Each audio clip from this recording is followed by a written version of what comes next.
tarde a todos. Nós damos continuidade aqui ao nosso colóquio, o segundo colóquio do Grupo Êxodos, com a nossa mesa 2, Ditadura Militar em Diferentes Gêneros, Romance, Conto e Memórias. Nós teremos, então, 4 expositores. Nós teremos aqui a Sueli Funari, com Desarquivando a Barbárie, uma releitura do conto J.P. Barcas e os Demais, de Haroldo Maranhão. Em seguida, Felício Laurindo Dias, Espectros da Violência, 1964, e seus fantasmas na obra A Resistência, de Julian Fuchs. Depois, As Representações do Corpo, em Marcelo Rubens Paiva, por Caroline Pérez Martins. E, por fim, A Mulher na Literatura, sobre a ditadura militar brasileira, pela Ana Júlia Prado. Então, dando início, nós começamos com a Sueli Funari, que é doutoranda do nosso programa de Teoria e História Literária aqui na Unicamp. Boa tarde a todos. O meu trabalho é intitulado Desarquivando a Barbárie, uma releitura do conto J.P. Barcas e os Demais, de Haroldo Maranhão, cujo objetivo consiste em realizar um estudo do conto a J.P. Barcas e os Demais, pertencente ao livro As Peles Frias, do autor paraense Haroldo Maranhão, sob a perspectiva da literatura como construção da memória social, que perpassa o diálogo entre história e ficção. Segundo Júlio Pimentel, nesse dilema entre literatura e verdade, não se pode esquecer de que existe a diferença entre autoria e narração. Autor e narrador são coisas diferentes, porque a literatura trabalha com a representação e pressupõe, portanto, o narrador. Partimos da premissa de que a ficção é autônoma e de que é uma estratégia de representação, de que é uma das estratégias de representação de que a literatura é uma das estratégias de representação da realidade. Lembrando que a história fala do que aconteceu, enquanto a literatura trata do que poderia ter acontecido. Então, qual a pertinência de se pensar a história e a literatura a partir da noção de realidade? É possível dissociar ficção e verdade? Para Ricardo Piglia, quando se discute história e memória, se cai num terreno pantanoso. Para esse autor, ficção e experiência nunca foram desvinculadas. Então, a pergunta: ficcionistas e historiadores caminham juntos? Dúvida que sempre pairou. Caminham sim, até certo ponto, depois cada um segue o seu caminho. Haroldo Maranhão e a representação dos anos de chumbo no conto J.P. Barcas. Haroldo Maranhão estreia nas letras juntamente com o crítico Benedito Nunes, em 1946, como colaboradores do jornal Folha do Norte. O livro As Peles Frias foi premiado em 1981 pelo Instituto Nacional do Livro e reúne contos permeados por fantasmagoria e nonsense. Este conto parodia o gênero policial e nele podemos identificar as seguintes características: a demonstração da estranheza em relação às mortes, que ferem a razão natural da ordem social, o medo, a inquietação, o espanto e o processo de elucidação do mistério, cuja solução deveria estar evidente desde o início, para que, numa releitura, o leitor possa perceber o quanto ele fora desatento. Regado a xiste e ironia, a alegoria de J.P. Barcas e os Demais remete ao jogo de eliminações presentes nas narrativas policiais e segue na esteira de A Próxima Vítima, e, ao mesmo tempo, levanta curiosidade sobre a profusão de vozes por trás da construção da figura do narrador. Qual é a identidade do narrador neste conto? O presente conto, que tem uma arquitetura alegórica, remete a estranhas vozes suspeitas e associadas de figuras que compõem o círculo social do narrador, cujo nome é Furquim. As sucessivas mortes, como a de J.P. Barcas, Fileto Lopes, Dona Aurora Góes, Ivens Rossard, Primo Ernesto, Senhora Bastos, são permeadas por circunstâncias que transitam entre o improvável e o fantástico. Primeira morte. Quem era J.P. Barcas? Inicialmente apresentado como o nome de uma rua. Falaram-me calorosamente na rua JP Barcas, mas por meio de uma diluição temporal, JP Barcas, 2 dias depois, morreu quando dormia. O narrador confessa o quanto eu era alheia ao defunto. Ora, JP Barcas, nada significava para mim, jamais nos visitamos, nem sei que tipo de ocupação se detinha. Que espécie de flauta soprava? Jorge, José, Jerônimo, JP Barcas. Já na primeira palavra do conto, irrompe a ironia, quando o narrador inicia a sua denúncia velada sobre estranhas mortes que estariam ocorrendo entre o seu círculo social. Coincidência foi o que logo imaginei, quando seguidamente e por 2 vezes o fato sucedeu. Segunda morte, Fileto Lopes. O cirurgião dentista entrou a impacientar-me quando, mesuroso, me pediu um copo d'água que lhe servi de má vontade. Dias depois, leia no jornal Convite Fúnebre. Fileto Batista Lopes.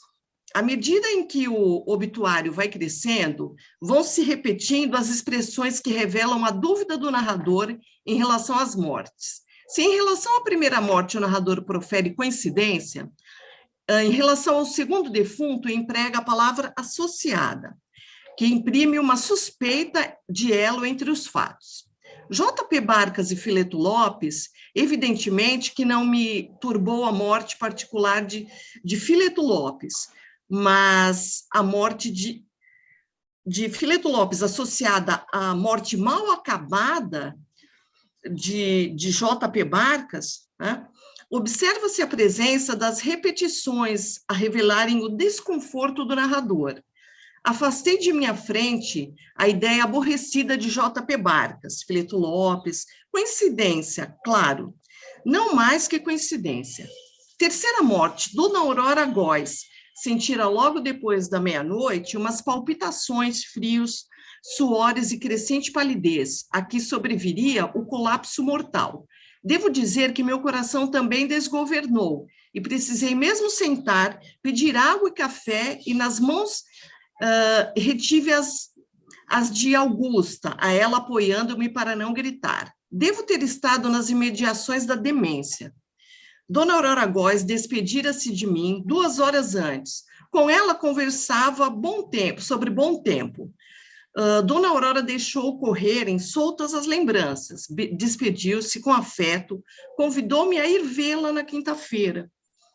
Quarta morte, o jovem camarada de minhas filhas agitara sua mão, cumprimentando-me e já prosseguia meu caminho, quando fui sacudido por surda pancada às minhas costas, ao mesmo tempo em que rangiam no asfalto pneus. Rápido, olhei logo e me vi afastando. Ivens Rossardi no chão, decomposto, o sangue vazando-lhe em abundância. A sutil substituição da palavra decomposto por descomposto surpreende o horizonte de expectativas e instaura incoerência.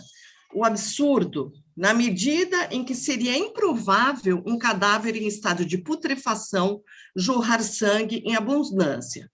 Podemos inferir aqui uma denúncia explícita como valor subtextual. Nas palavras transladadas, pode-se ler um sentido literal e evocador de outra verdade mais profunda ou intencional. Nesse sentido, inferimos um possível diálogo do contexto acima com o dossiê Mortos e Desaparecidos Políticos, que materializa o incessante esforço da sociedade brasileira para vencer as barreiras da história oficial e reivindicar o direito à memória e à verdade.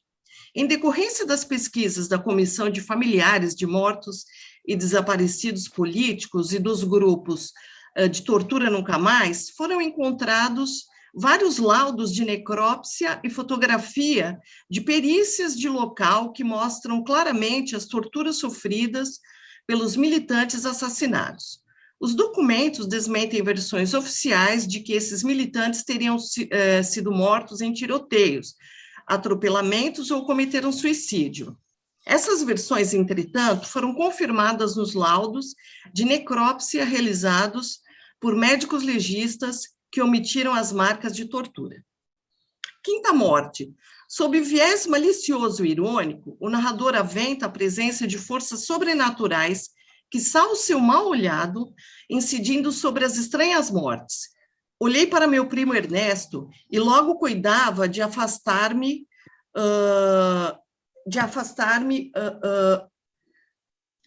acionado por pressentimento que vagamente atribuía a mala suerte minha, em contestar-lhe a saudação, quase escapando apressado, e devo mesmo ter causado tal espécie em Ernesto, que, por certo, morreu na seguinte manhã, ignorando afinal, porque o evitara, se mal nenhum me fizera, por quê? Por quê?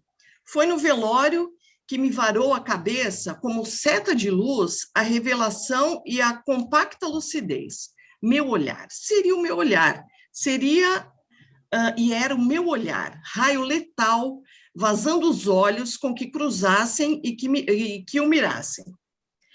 Observe-se que opera-se a repetição dos nomes, transitando entre a memória e o esquecimento. Ao lado do primo imóvel e soterrado de flores, JP Barcas pareceu-me remota lembrança. Fileto, Dona Aurora, Rossardi, tudo tão remoto que os esquecia e desprezava. E neste dilaceramento percebemos um momento de epifania do narrador. Um ódio assaltou-me, paulatino rancor que encouraçava minha cara, raiva lenta crescendo. Sexta morte, Furquim. Perdão.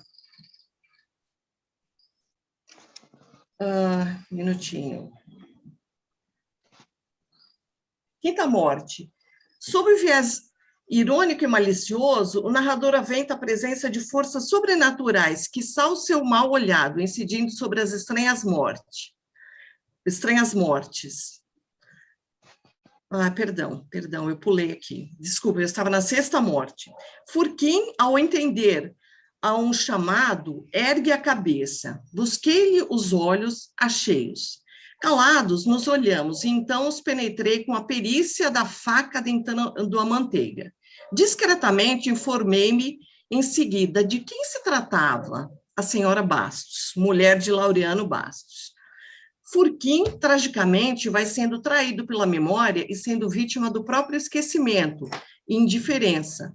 Efeito anestesiador, antídotos adotados pelo narrador para poder preservar a sanidade psicológica diante do absurdo das mortes. Compreendi que havia amadurecido e sarado quando deixei de ceder às minhas ocasionais impaciências.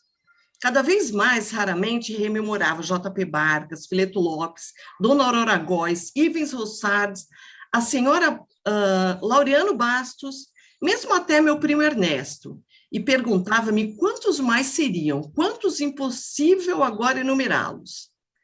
A próxima vítima. Com humor ácido, Furquim sugere a próxima vítima.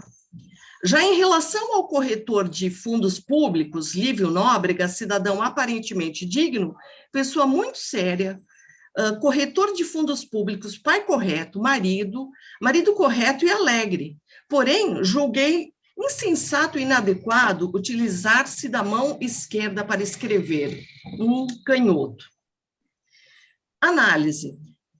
Stuart Hall, em sua obra A Identidade Cultural na Pós-Modernidade, é simpático à posição de que as identidades estão sendo descentradas, apesar de ser um processo complexo, ainda pouco compreendido e difícil de ser posto à prova. Porém, ele desenvolve sua reflexão considerando a fragmentação nas sociedades modernas.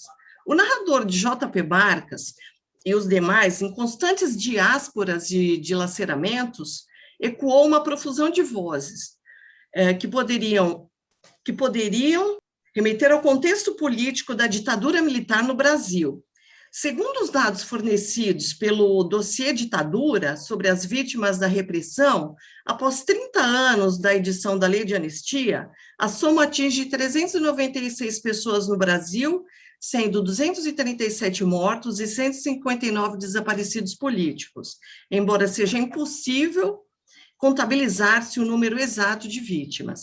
Inferimos a possibilidade de que no conto J.P. Barcas e os demais opera-se a alegoria política básica, com suspeitáveis referências ao contexto político brasileiro em que vigorou o AI-5. Para a crítica literária Eurídice Figueiredo, a perspectiva da literatura como arquivo da ditadura brasileira vislumbra a possibilidade de a literatura representar uma relação dialética entre presente e passado, por meio da ficção, que não é sinônimo de fantasia e de imaginação. Trata-se, antes, de uma estratégia ordenadora da linguagem, a fim de criar uma narrativa legível, compreensível, e ao analisar o filósofo francês Jacques Rancière observa que a ficção definiu modelos de conexão entre a apresentação dos fatos e a forma de inteligibilidade que tornam indefinida a fronteira entre a razão dos fatos e a razão da ficção. E que esses modos de conexão foram retomados pelos historiadores e analistas da realidade social, de modo que não haveria uma fronteira rígida entre história e literatura. Segundo a autora, a literatura, ao recriar o ambiente de tensão e de horror, provoca a identificação do leitor, suscita a emoção e a compreensão ao mesmo tempo. A literatura desconcerta e incomoda mais do que os discursos filosóficos. Em suma, só a literatura é capaz de suscitar a figuração do outro, do diferente, aquele que não podemos conhecer se não saímos de dentro de nós mesmos. Só através da literatura podemos vislumbrar o outro que nos habita, porque a identidade se perfaz no encontro com a alteridade, inclusive nossa própria alteridade. Figueiredo parte do conceito de literatura como arquivo, proveniente do filósofo Jacques Derrida, para quem o escritor deve trabalhar a partir dos vestígios do passado, como um palimpsesto, a ser decifrado, a ser recomposto e ressignificado. Para a autora, a literatura sobre a ditadura se constrói a partir desse palimpsesto e cumpre o papel de suplemento aos arquivos que, ainda quando abertos à população como consulta, são áridos e de difícil leitura. Desta forma, diferentemente do arquivista e do historiador, o escritor de literatura, ao se debruçar sobre a memória e sobre o arquivo, cria narrativas a fim de dar um testemunho pessoal da história. Ao escrever para um público mais amplo, o autor encontra no leitor um elemento ativo na transmissão da memória, para que não se apague aquilo que afetou a memória das pessoas. E para finalizar, retornando à pergunta inicial, sobre a identidade do narrador. Mais uma vez, valendo-nos do vínculo imanente entre literatura e história, podemos recorrer aos testemunhos das vítimas de tortura e também sobre os desaparecimentos forçados. A Casa da Vovó, uma biografia do DOI-CODE, entre 1969 e 1991, o Centro de Sequestro, Tortura e Morte da Ditadura Militar, símbolo dos arbítrios e crimes do regime de operações de informações, o Destacamento de Operações de Informações ganhou um de seus integrantes um codinome, chamavam-no de a Casa da Vovó. Ali, militares e policiais trabalharam lado a lado durante os anos que muitos deles consideram memoráveis. Oficiais transformavam-se em doutores e delegados em capitães. Havia outros códigos naquele lugar: clínica geral, clientes, pacientes, paqueras, cachorros, e dependendo de que lado se estava do muro, torturadores e terroristas. Centenas de agentes frequentaram-na e alguns chegaram mesmo a dar-lhe outro apelido, açougue. Criado em São Paulo, seu modelo se espalhou pelo país. Na capital paulista, ele ocupava um terreno entre as ruas Tutóia e Tomás Carvalhal. Primeiro foi conhecido como Operação Bandeirantes, a UBAN. Depois, resolveram batizá-lo com a sigla que o tornou famoso, DOI. Até hoje, muitos do que trabalharam lá preferem chamá-la de a casa da vovó, pois, como explicou um de seus agentes, lá é que era bom. A antinomia é evidente, ainda mais quando esses homens e mulheres resolveram contar o que sabiam sobre as mortes de 66 pessoas, das quais 39 sob tortura após a prisão e outras 27 depois de gravemente baleadas durante a detenção, no que foi descrito como emboscadas ou tiroteios. Em seus depoimentos, surgiram relatos de como foram presas 19 pessoas que oficialmente desapareceram em meio ao chumbo daqueles anos. Para finalizar, segundo Eurídice Figueiredo, só numa dimensão ficcional é possível entrever nas obras da história os interditos. Apenas a literatura conseguiu dizer aquela verdade que, no âmbito histórico, balançava. É isso. Obrigado, Sueli. Então, nós damos continuidade com agora o Felício Laurindo Dias, que também é doutorando do nosso programa de Teoria e História Literária. Eu preparei um texto que ele é um pouco uma síntese assim, de um dos capítulos da minha tese que eu venho trabalhando, né? Esse especificamente focado no texto do William Fuchs. E a ideia é analisar alguns recursos, né, do escritor no seu próprio texto, e que essa estrutura ela é atravessada também pela experiência dele como indivíduo que teve notícias da ditadura tanto no Brasil quanto na Argentina, né, pela sua geração familiar. E aí eu vou pensar aqui um pouco como que a gente pode fazer isso, né, como a gente pode ler esse texto com auxílio da teoria e pensar algumas questões.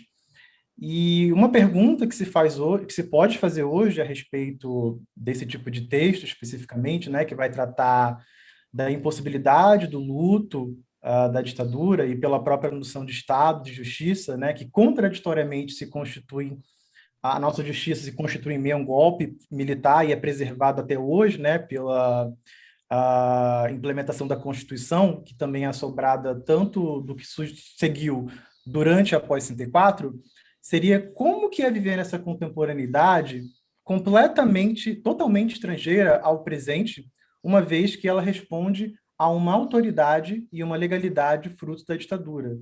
E aí eu penso que a ficção contemporânea não necessariamente responde à pergunta, mas ela pode indicar alguns caminhos. Nesse sentido, algo que parece recorrente em algumas obras de ficção é a sensação de uma incompreensão do tempo, da narrativa histórica que se mistura com a narrativa familiar. E aí vão surgindo algumas figuras ausentes, que eu, na minha tese, estou chamando de espectro, né? Que são figuras fantasmáticas, né? E na obra Resistência, do William Fuchs, essas figuras, elas aparecem como algo que é esvaziado, digamos, ontologicamente, né? Porque elas vão dessa fronteira entre vida e morte. A Sueli falou da questão da morte, por exemplo, é muito presente no texto do Fuchs essa dissimetria entre vida e morte, e que elas estão no contexto, por exemplo, da ideia de memória. Então, aqui a gente tem a voz do Sebastião, que ele vai usar de alguns manejos narrativos, né, numa certa busca lateral por uma identidade perdida, que é a história da sua família. E essa história ela é elaborada por algumas tramas sobrepostas, como, por exemplo, a do próprio narrador, a herança familiar e a história da ditadura militar no Cone Sul. E o que esse narrador vai experienciando do início ao fim é um pouco que o Jacques Derrida, né, esse filósofo que a Sueli também mencionou, Franco Argerlino, em Espectros de Marx especificamente, ele vai atravessando no romance, o William Fuchs, essa coisa do que não está mais presente enquanto tal. O que seria preciso pensar no modo de vida daquilo que retorna do passado como uma espécie de um fantasma, né? E que o Derrida diz que é preciso aprender a conviver com esses fantasmas, né? Ele fala na companhia, no corporativismo, e é um pouco disso que o relato do Sebastião, na Resistência, vai trazendo. Ele vai trazendo essa inadequação a si do presente. E a primeira hipótese que eu adiantaria a respeito desse texto é a tentativa de figurar certos simulacros de figuras ausentes. O Derrida, inclusive, ele vai discutir teoricamente essa coisa do ausente, referente a um desaparecido. Ele vai levar a um certo extremo, ele vai chamar isso de sobrevida, que é um quase conceito que ele vai chamar. É algo que distende a fronteira entre vida e morte. E isso seria um pouco do paradigma de um certo rastro que fica, né? Um resto que não apaga a vida e nem institui a morte. Então, com o fim da gente se deter aqui um pouco no texto do Fuchs, eu trouxe um pedacinho de uma entrevista que eu fiz com ele há um tempo atrás, e que eu não tinha mencionado sobre a coisa dos fantasmas e dos espectros, né? Ele mesmo tinha colocado, e ele diz o seguinte: eu tento capturar de maneira mais cuidadosa possível o passado e essas figuras do passado, como a existência do irmão, do pai, e eu busco capturar figuras que não estão lá. Elas existem de uma outra maneira no presente. E o Fuchs vai chamar de figuras impalpáveis. E aí a gente vai tendo mais alguns recursos para ler esse texto. Porque, primeiramente, é imprescindível observar que o Fuchs tenta capturar essas figuras que não estão fisicamente presentes, espacialmente na obra, mas que coloca a gente a pensar, sair de uma certa substancialidade do texto e pensar justamente nesse caráter impalpável e inacessível da existência. E o que ele faz? Ele vai criar uma personagem chamada Marta Brea, que é um eixo fundamental no livro. Essa personagem foi uma das desaparecidas da ditadura militar. Ela era uma mulher muito próxima da família do narrador. Há um capítulo específico, 25, em que é totalmente dedicado à figura da Marta Brea. E aí eu trouxe um trechinho, que ele vai descrevê-la como um dos casos que não habitam a superfície da memória e que, no entanto, não se deixa esquecer e não se deixa recalcar. Vejamos que Sebastião coloca como um daqueles casos que não se deixa recalcar com o tempo e sempre faz retornar. A Marta Brea, nesse caso, pessoalmente, não anula o fato de que a sua ausência mora em círculos infinitos de muitas outras casas, e casos de extermínios, por exemplo, e apagamentos, porque ela não é um personagem pessoalizado, ela é mais descarnada durante a ficção. Inclusive, para o narrador, ele vai descrevendo depois um pouquinho, a gente tem alguns recursos para poder localizar essa personagem. Ele vai dizendo que ela era colega da sua mãe, que também foi e vítima do terrorismo de Estado durante a ditadura, né? E a Marta Brea, ele vai dizer que ela assombra a história da sua própria família. E ele ouviu esse nome pela primeira vez, ele vai se enganando um pouco durante, ele vai vacilando um pouco a memória, foi um dos relatos da sua mãe sobre as lutas antimanicomiais que tratava num dos hospitais, o hospital, se não me engano, se chama Lanús, onde ela trabalhava. E lá também foi a última vez que a mãe teve contato com a Marta Brea, numa reunião do conselho diretivo, né? Então, nas palavras de Sebastião, foi ali o momento que Marta Brea teria sido colocada em um carro sem placa e deu partida súbita e havia deixado apenas uns rastros no asfalto. Então, ela foi meio que sequestrada naquele momento. A mãe do Sebastião teria que testemunhar sobre este carro, né, sobre o que havia acontecido ali, mas ao tentar ir na delegacia, com fins de conseguir alguma pista de onde poderia estar a amiga desaparecida, a mãe do narrador se encontrou numa situação muito comum ao tempo, que ela não poderia revelar o fato da sua proximidade política com Marta Brea, porque ela poderia sofrer possíveis represálias dos militares. Segundo Sebastião, a mãe foi sugerida a esquecer esse nome e a não tocar mais no assunto. E aí já começa um dos grandes tabus assim, do romance, né? Que é esse nome que foi recalcado, mas ele vai sendo transmitido ali na geração familiar, ele é um nome que fica, na verdade. Então, esse nome Marta Brea, ele retoma como um fantasma por excelência, né? Os traços físicos dão lugar a uma ausência, ao disforme da ausência. O seu nome não corresponde mais a uma descrição física reconhecível, por exemplo. E o Sebastião, ele vai dando um luto silencioso, né, que foi iniciado pela mãe, na verdade, mas ele dá sequência a essa espécie de luto, né? E ele ratifica que a ausência da Marta Brea mora em círculos infinitos de outras casas ignoradas. Ele diz no romance ali, o narrador, né?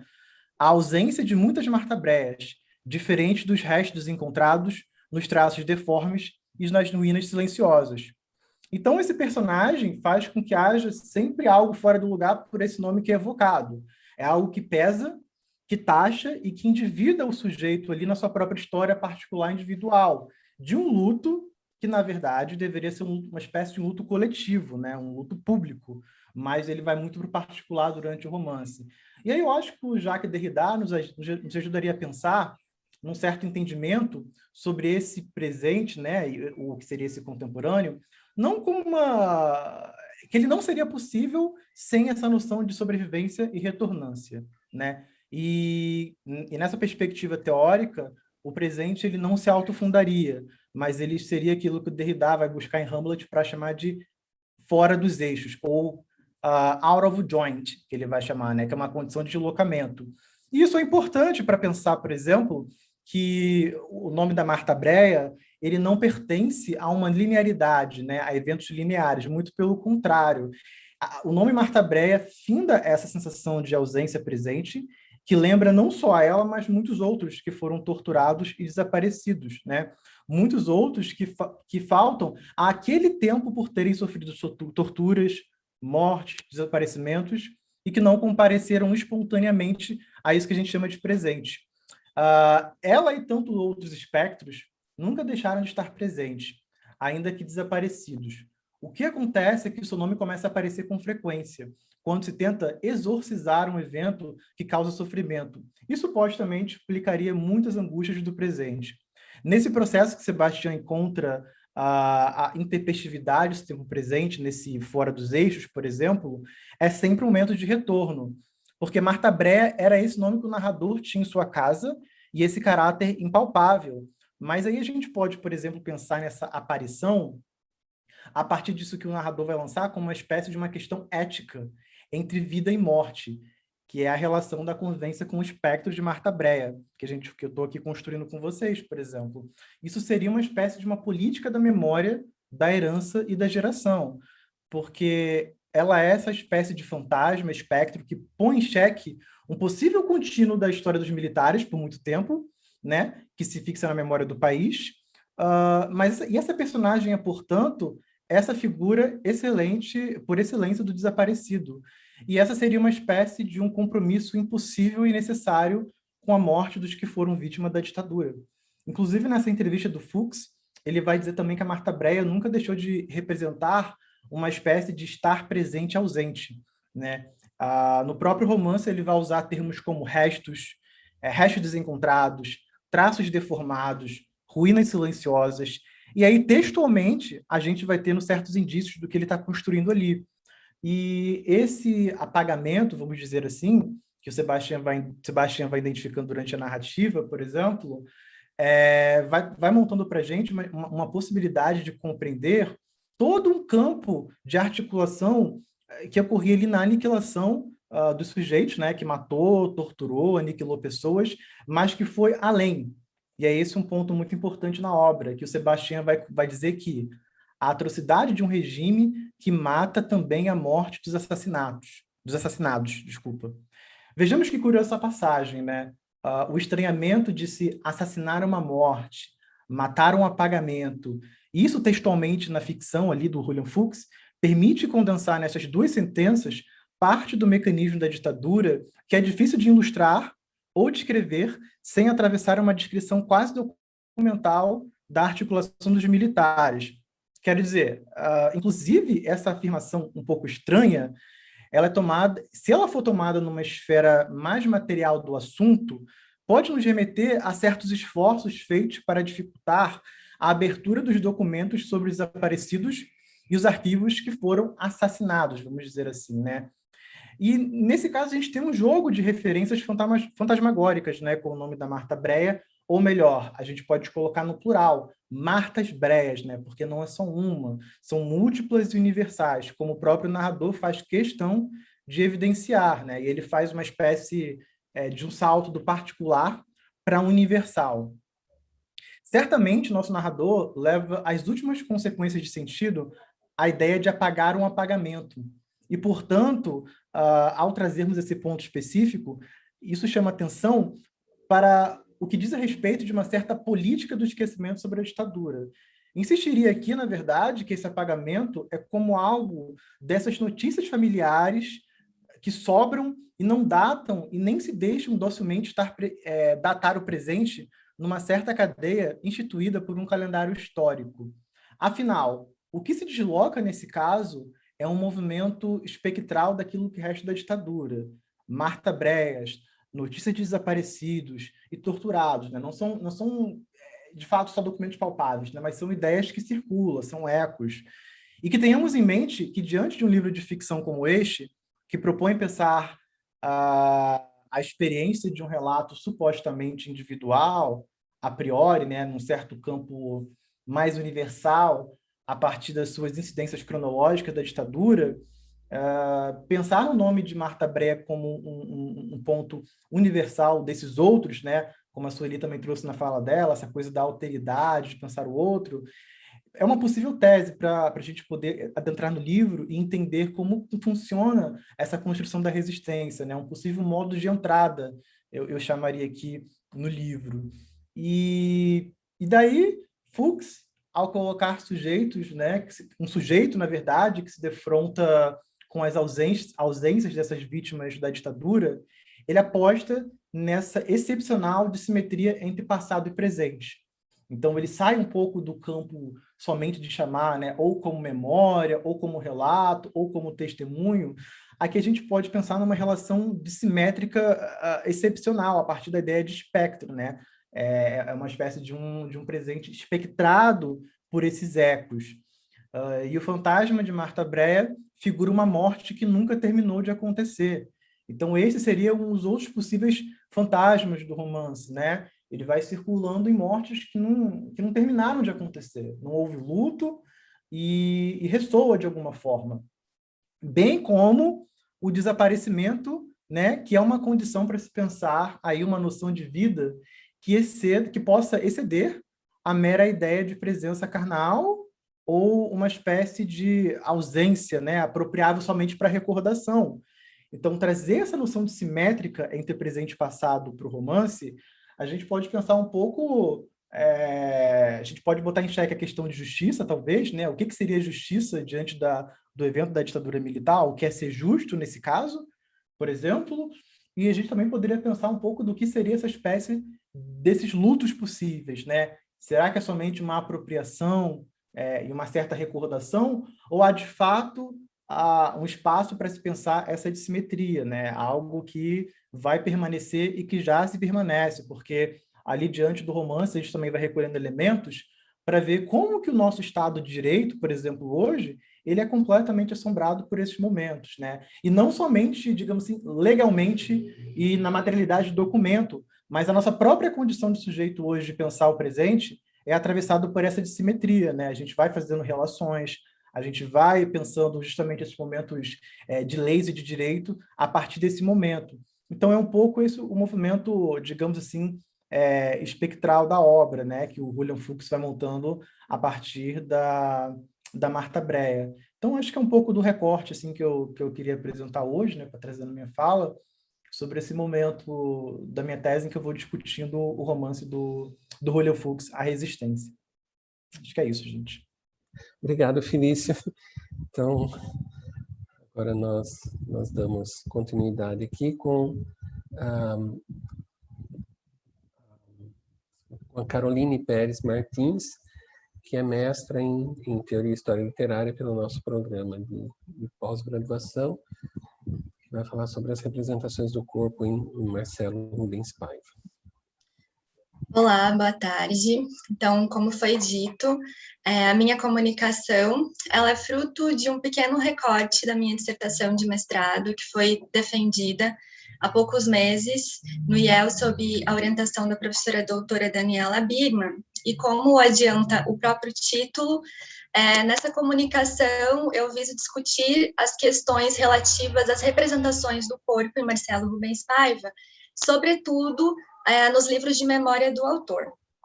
Então, nesse sentido, eu começo trazendo à tona uma explicação posta pela Aleida Asman sobre o etnólogo francês Pierre Clastres, que demonstrou de uma forma muito eficiente, digamos assim, a relação existente entre memória e dor. Embora essa teoria trazida à tona pela lei da asma não tenha composto diretamente a dissertação, é uma chave de leitura muito importante para a gente pensar as questões que eu trago hoje para conversar com vocês, quanto a essas marcas que são trazidas junto ao corpo e que, na verdade, seriam a própria memória, né? Então, essa ideia de que o corpo carrega a memória. E é um conceito, como eu disse, muito importante para a análise da produção do escritor Marcelo Rubens Paiva com relação a esses livros de memória. Então, Infeliz Ano Velho e Ainda Estou Aqui, que são as obras de memória em que eu analisei durante a dissertação, embora elas tenham sido lançadas com um distanciamento temporal bastante grande, então estamos falando de 3 décadas, né?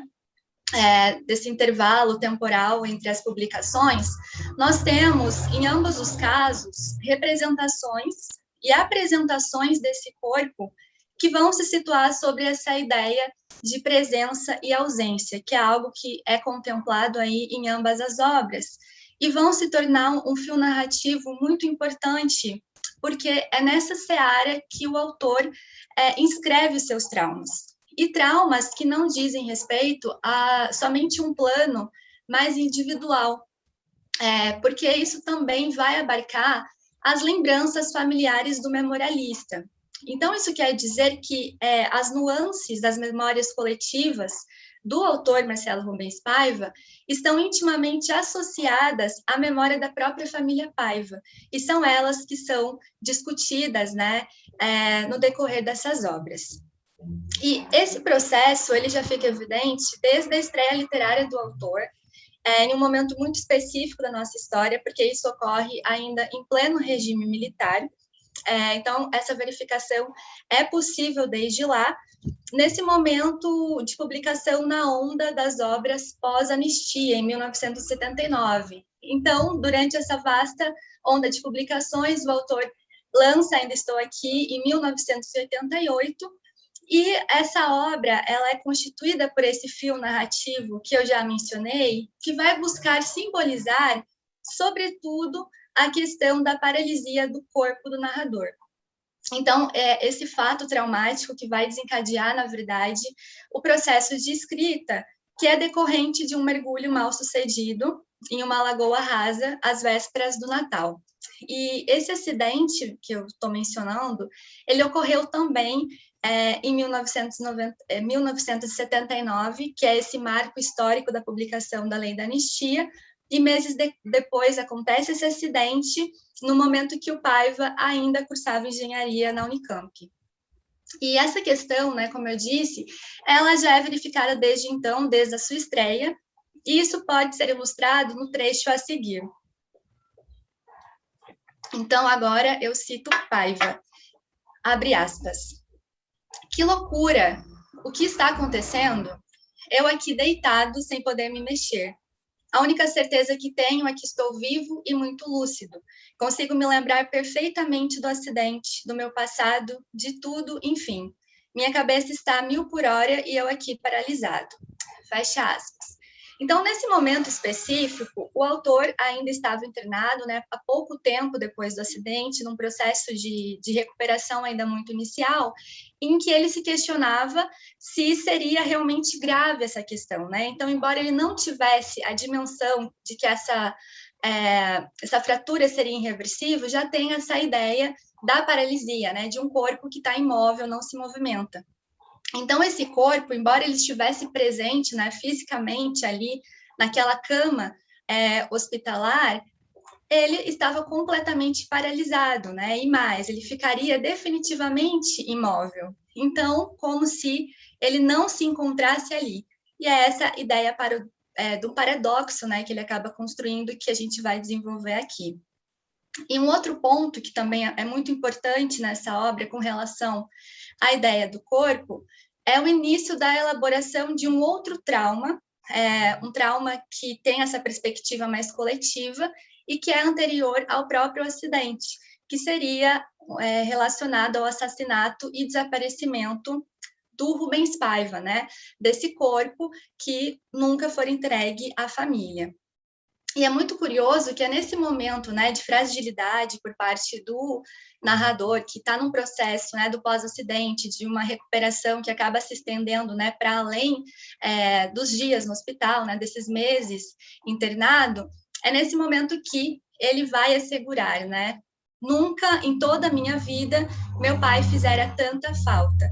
Então, ao se deparar com esse corpo imóvel, né, esse corpo que beirava uma ausência, obviamente isso traz à tona essa questão do desaparecimento do pai, né, que era essa figura ausente, mas uma ausência que não era materializada em termos de um processo de elaboração de luto, né, de você conseguir finalizar, ao menos, esse processo por conta da ausência do corpo, da lápide e afins.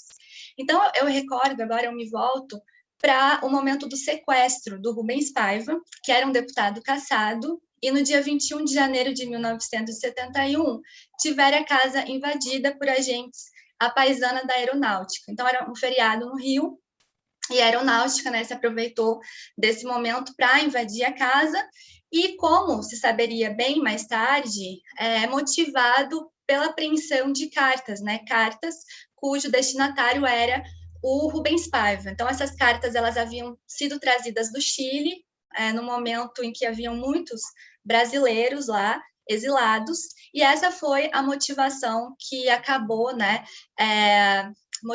fazendo que esses agentes invadissem a casa e levassem detido. Ainda que ele não tivesse nenhuma ligação direta com grupos de esquerda armada. Então, embora, né, ele fosse um opositor da ditadura, tendo sido, inclusive, cassado, não há nenhuma comprovação ainda de que ele tinha alguma ligação com grupos de guerrilha. E além desse fato, né, do sequestro, que já é bastante impactante, toda a família, inclusive crianças pequenas, que eram filhas, né, do casal, foram mantidas em cárcere privado, dentro de sua própria casa, por esses agentes armados com metralhadoras. E no dia seguinte, né, depois de todo esse processo de tensão, a Eunice Paiva, que era a esposa desse deputado cassado, e também a Eliana Paiva, com apenas 15 anos, elas também foram levadas para o DOI-CODE, localizado na Barão de Mesquita. Justamente, né, porque era um processo muito comum na ditadura você, então, inquirir toda uma família ou utilizar, né, dessa presença também como uma forma de ameaça. A Eliana, que era essa filha adolescente, né, ela foi liberada rapidamente no dia seguinte, diferentemente da Eunice Paiva. Então, ela passou semanas presa numa condição muito debilitada, porque ela não tinha notícias do marido, tampouco da filha, mas, né, semanas depois, quando já não havia ali, mas, digamos assim, né, uma utilidade com relação a essa presença dela, ela acabou sendo liberada, diferentemente do Rubens Paiva, que jamais retornara, muito menos o seu corpo.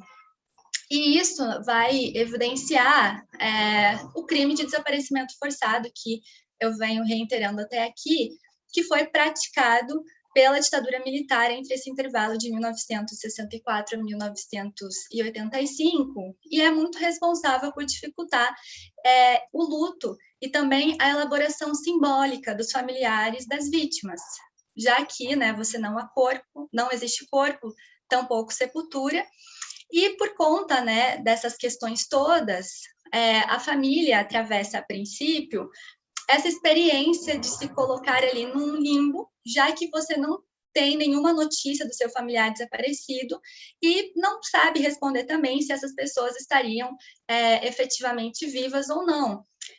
Temos que lembrar também que nesse momento, né, em que a família saía à busca, né, do seu ente que havia sido preso, isso não só no caso da família Paiva, mas é muito comum também nessas situações de prisão política, você tinha acesso a uma série de versões muito contraditórias e estapafúrdias de onde essa pessoa estaria localizada. Então, isso foi o que aconteceu com a família Paiva também, e os mantinha, né, nisso que a gente pode chamar de limbo, porque você não tinha sequer a informação se essa pessoa estaria ainda viva ou não. Esse cenário ele só vai ser, né, modificado em certa medida somente em 1995. Então, com relação, né, à família Paiva, nós já tínhamos aí um hiato de 25 anos, né, do desaparecimento de Rubens Paiva, e é somente nesse momento, num governo já democrático, que a família recebeu o lacunar atestado de óbito, graças à publicação de uma lei, que ficou conhecida como a Lei de Mortos e Desaparecidos Políticos. E por que eu chamo de lacunar, né? Porque, como problematiza o próprio narrador, essas vítimas, elas finalmente morriam, né, digamos assim, mas por uma mera determinação do governo, sendo que há anos atrás elas já haviam sido mortas por tortura, né, sendo desaparecidas, e enfim. E ela também é lacunar, essa certidão, porque ela não consegue, né, registrar o dia, a hora e também o local de morte desses presos políticos. Então, ainda que tenha sido, né, um avanço muito importante que possibilitou a família resolver algumas questões burocráticas de inventário, né, de desbloquear bens e afins, você não tinha acesso, né, a muita coisa. Era um documento que comprovava essa morte, mas de forma muito lacunar, e ainda faltava o principal, né, e segue faltando, que é o próprio corpo. Então, em Feliz Ano Velho, essa questão do corpo, ela abrange as ausências do corpo do próprio narrador, que se encontra, né, paralisado e tetraplégico, embora estivesse presente, e também desse pai desaparecido, mas insepulto, o que dava essa ideia de materialidade da vida, porque você não conseguia se encontrar com essa presença da morte, já que não havia evidências. Especialmente naquele momento, ainda à sombra dos militares, né, apesar de ser um momento já de menos censura, que permitiu, então, essa vasta publicação sobre a temática, havia uma incógnita muito grande quanto às questões que envolviam a morte do pai do autor, né? Pouco se sabia com relação a isso. E esse processo, né, embora muito restrito, limitado por essas questões, ainda assim fez que esse narrador se debruçasse sobre as poucas evidências a respeito do sumiço de seu pai, desse sumiço forçado, para problematizar, né, quais seriam as motivações dessa prisão, para tentar entender esse processo e também para impedir que esse caso caísse no desaparecimento, né, já que cada vez mais se afastava do momento do sequestro. Como é uma questão, né, que continuou fazendo parte dessa memória individual da família e, ao mesmo tempo, da memória coletiva do país, em um outro momento, o escritor ele voltará a narrar, e dessa vez com muito mais fôlego, porque nós não estávamos no mesmo momento político e histórico. Então, com esse novo fôlego, né, ele volta a tematizar a questão do sequestro e da morte do pai, em Ainda Estou Aqui, que foi publicado no ano seguinte do aniversário de 50 anos do golpe militar de 64, no ano de 2014. E, ademais, também é muito importante situar que esse lançamento, ele ocorreu graças a esse novo incentivo, né, à memória que aconteceu por conta do aniversário do golpe. Então, nós tivemos uma série de publicações, algo muito semelhante ao que ocorrera no pós-anistia, em 79, e, para além dessas questões, nós tivemos a conclusão de outras duas investigações muito fundamentais. A primeira delas, a Comissão Nacional da Verdade, que promoveu aí uma série de avanços com relação ao caso do Rubens Paiva. E um outro ponto fundamental também foi a denúncia do Ministério Público Federal contra 5 militares acusados de envolvimento no sequestro, na tortura, morte e ocultação de cadáver do Rubens Paiva. E esses marcos históricos, eles serviram efetivamente como matéria literária para a composição da obra, né? Para a composição de Ainda Estou Aqui. Inclusive, os anexos desse livro vão trazer a peça de denúncia, a qual foi elaborada pelo MPF, que tentou ali remontar todo esse quebra-cabeça quanto ao assassinato do ex-deputado. Então, nós tivemos ali toda uma linha de investigação que conseguiu reconstituir não somente a motivação da prisão de Rubens Paiva, mas o que teria acontecido, né, da sua residência até o momento de sua morte. Então, também foi uma investigação bastante profícua nesse sentido, e dada essa importância, o autor, né, tenta em alguma medida reforçar essa memória, trazendo inclusive uma narrativa que é fora, né, é exterior à literatura.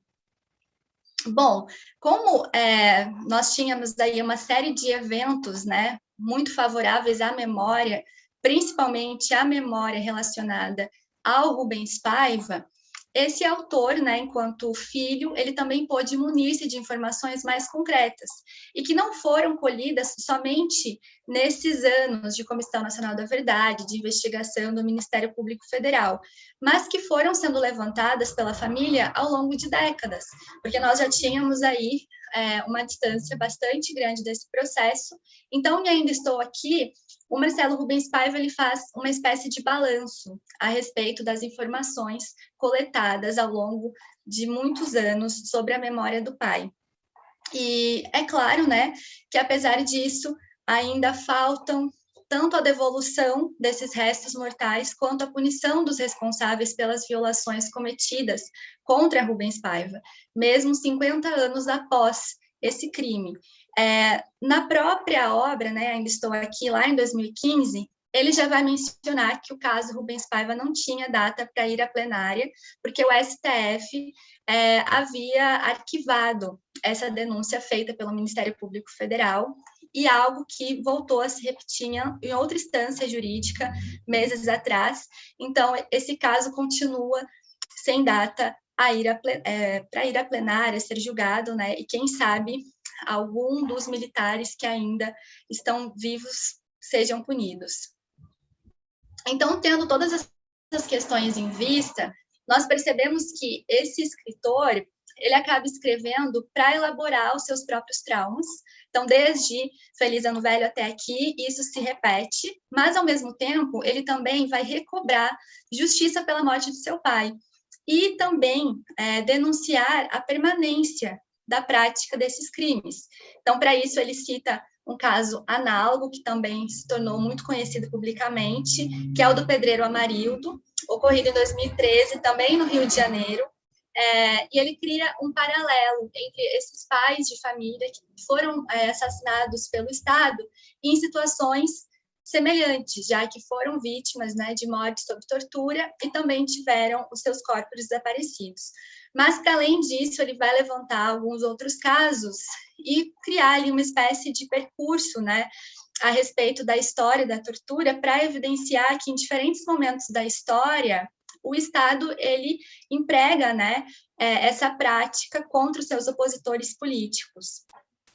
E outro fato que nós temos aí, que vai envolver, né, essa questão do trauma e do corpo, é a retomada, né, da história de engajamento político da sua mãe, Eunice Paiva, frente à sua progressiva perda de memória, algo que era ocasionado pela doença de Alzheimer, que é responsável, então, por provocar esse apagamento do corpo em vida, ou seja, né, essa figura ela vai se apagando conforme vai perdendo suas lembranças. E é um processo que ocorre de forma concomitante ao avanço da própria desmemória da sociedade brasileira, como consequência do Alzheimer, né, não em forma de doença, mas que foi afirmado lá na anistia pelos militares, como discute um outro autor, que é o Bernardo Kucinski, que também teve, né, familiares desaparecidos durante a ditadura militar. E logo, né, a Eunice, que fez de sua vida uma luta, não somente em prol da localização do corpo do marido e da preservação de sua memória, mas também um trabalho de defesa, inclusive no campo jurídico, como advogada dos povos originários, ela vai perder as suas lembranças, algo que soa muito contraditório, né? Alguém que lutou ao longo de sua vida para que essa memória fosse celebrada, né, e recordada, acaba perdendo as suas próprias recordações. Então, nesse sentido, o Marcelo Rubens Paiva, ele tece uma espécie de homenagem nessa obra, né, que é dedicada à mãe, e por isso ele faz dela protagonista em Ainda Estou Aqui. algo que nos permite considerar essa obra como uma espécie de biografia dedicada a Eunice Paiva, ainda que, claro, né, a questão que envolve o pai, a sua morte, ela seja constantemente debatida, até porque é um ponto, né, em comum com a própria vida da Eunice. E um outro ponto muito curioso que está relacionado a essa questão do Alzheimer é o fato do narrador se referir à mãe constantemente no passado, né? Então, ao longo da obra, de forma majoritária, esse emprego é feito no passado. E até mesmo ele chama a atenção do leitor quanto a isso.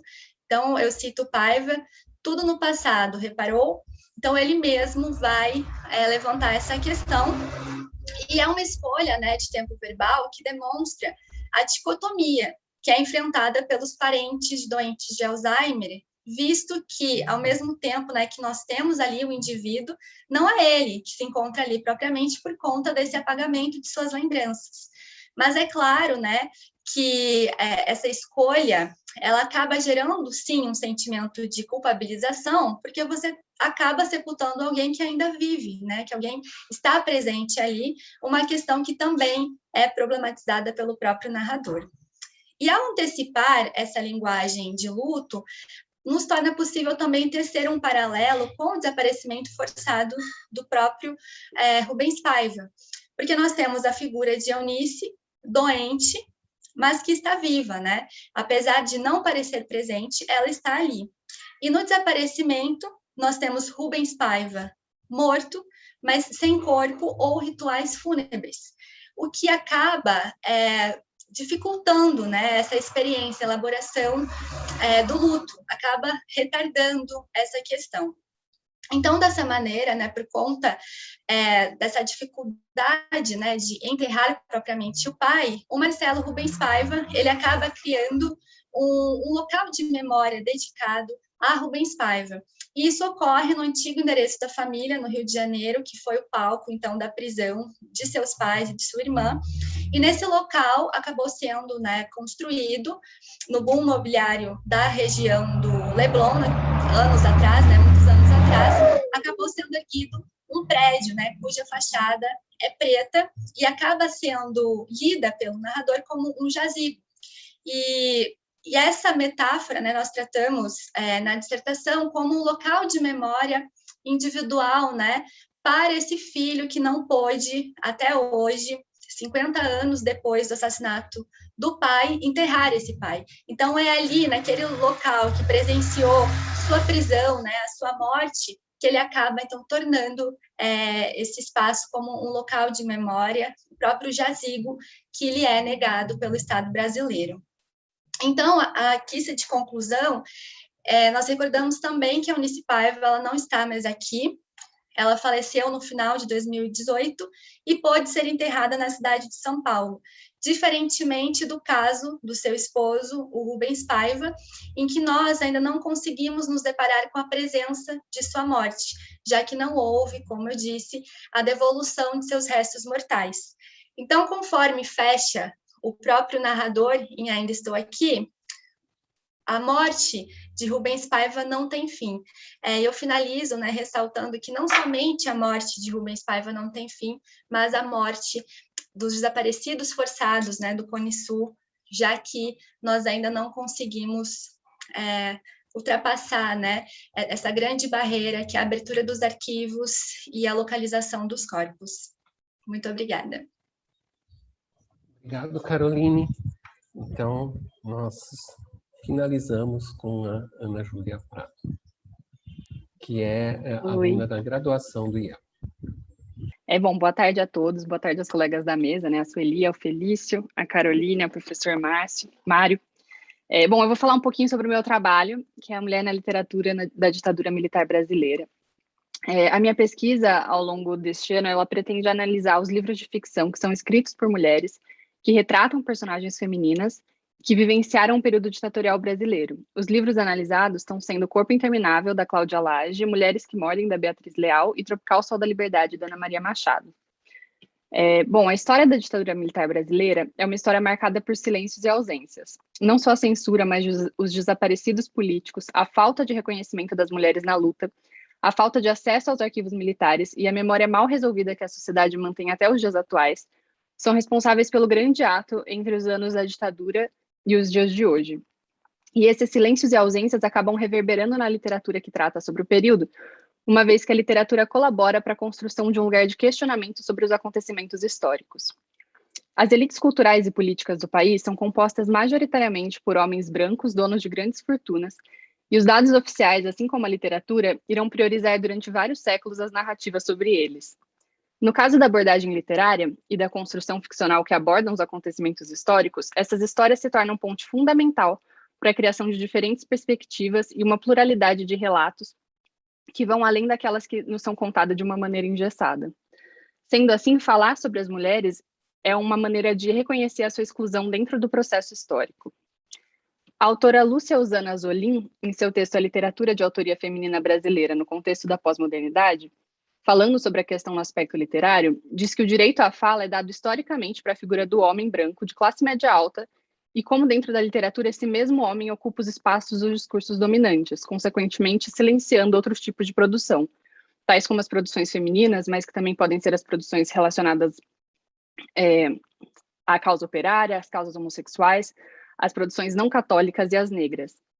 A autora pontua que a considerável produção literária de autoria feminina, publicada à medida que o feminismo foi conferindo à mulher o direito de falar, surge imbuída da missão de contaminar os esquemas representacionais ocidentais, construídos a partir da centralidade de um único sujeito, justamente esse homem branco, bem situado socialmente, com outros olhares e posicionados a partir de outras perspectivas. O resultado, sinalizado pelas muitas pesquisas realizadas no âmbito da crítica feminista desde os anos de 1980 no Brasil, aponta para a reescritura de trajetórias, imagens e desejos femininos. A noção de representação, nesse sentido, afasta-se um pouco da sua concepção hegemônica para significar o ato de conferir representatividade à diversidade de percepções sociais, mais especificamente de identidades femininas patriarcais. Assim, é importante uma interpretação de protagonistas femininas que fogem de representações maniqueístas, estereotipadas e da universalidade do discurso único. As personagens femininas plurais, marcadas por constantes rupturas com uma ideologia patriarcal dominante, é típico de uma escrita feminina da pós-modernidade. E o espaço literário, de maneira distinta do campo historiográfico, ele permite criar uma representação desses momentos de barbárie, como foi o caso da ditadura militar brasileira. No caso da literatura pós-redemocratização, que foca na imagem da mulher, tais representações são importantes porque trazem para o debate questões ainda consideradas tabus, como a violência ao corpo da mulher, a recém-saída da mulher de classe média para o mercado de trabalho e a mulher inserida na política. Assim, o Corpo Interminável de Cláudia Lage vai trazer como conflito central a busca pelo eu, sendo esse eu ora o corpo violado da mulher, ora a busca pela mãe idealizada, enquanto Tropical Sol da Liberdade de Ana Maria Machado traz um conflito semelhante, nunca se dissociando do corpo feminino, de uma protagonista que, em um momento de recolhimento na casa materna, ao cuidar do corpo enfermo, busca o entendimento e a superação traumática. E Mulheres que Mordem, da Beatriz Leal, irá ter mulheres de gerações diferentes que precisam lidar com o silêncio dos anos da ditadura da Argentina e com as consequências que esses silêncios carregam. Muitas dessas questões, quando são mostradas através da ótica de uma protagonista, colocam a mulher no lugar do agente transformador e dão ênfase às suas narrativas. Segundo a pesquisa coordenada pela Regina Dal Castanher, no Grupo de Estudos em Literatura Brasileira Contemporânea, da UNB, o escritor brasileiro possui um perfil de homem branco com ensino superior, residente no eixo Rio-São Paulo e com mais de 50 anos.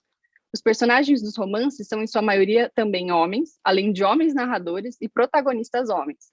Os coadjuvantes do sexo masculino também têm uma porcentagem superior, e a maioria esmagadora, com 90%, é heterossexual e branca, com 79,8%.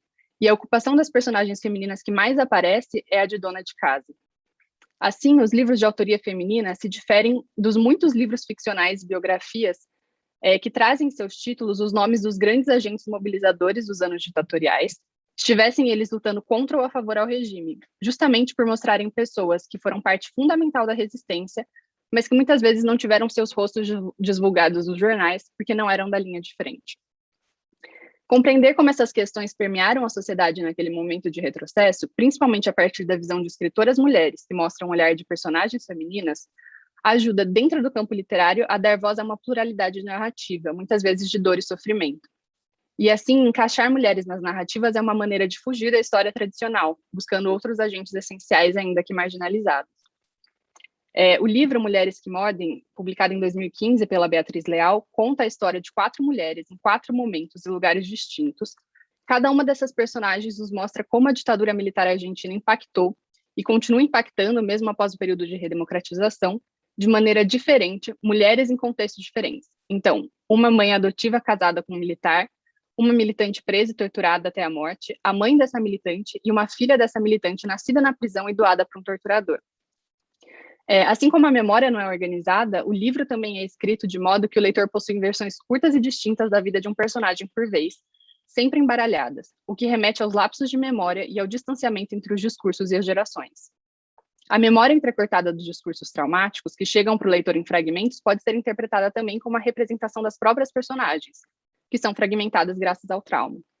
A personagem de Rosa, que é mãe da militante e avó da menina doada, é bastante importante dentro da narrativa, justamente porque ela representa esse espaço de busca incessante pela verdade. Então, embora tenha começado de maneira tímida as buscas pela filha, a Rosa descobre que Clara esteve grávida e que esse bebê foi dado para adoção. Com o tempo, ela vai demonstrando crescente interesse nas reuniões e nos grupos das avós da Praça de Maio, principalmente porque esses grupos se mostram abertos a um tipo de verdade que o regime ditatorial se nega a mostrar. E tais grupos buscam informações onde faltam os arquivos e as comissões da verdade. Eventualmente, a busca por essa verdade, pela memória dos filhos, se transforma na busca pela própria identidade da pessoa que procura. A Rosa ela consegue se definir como viúva, como órfã, mas não consegue achar um nome para se autodenominar ao ser uma mulher que perdeu a filha e a neta.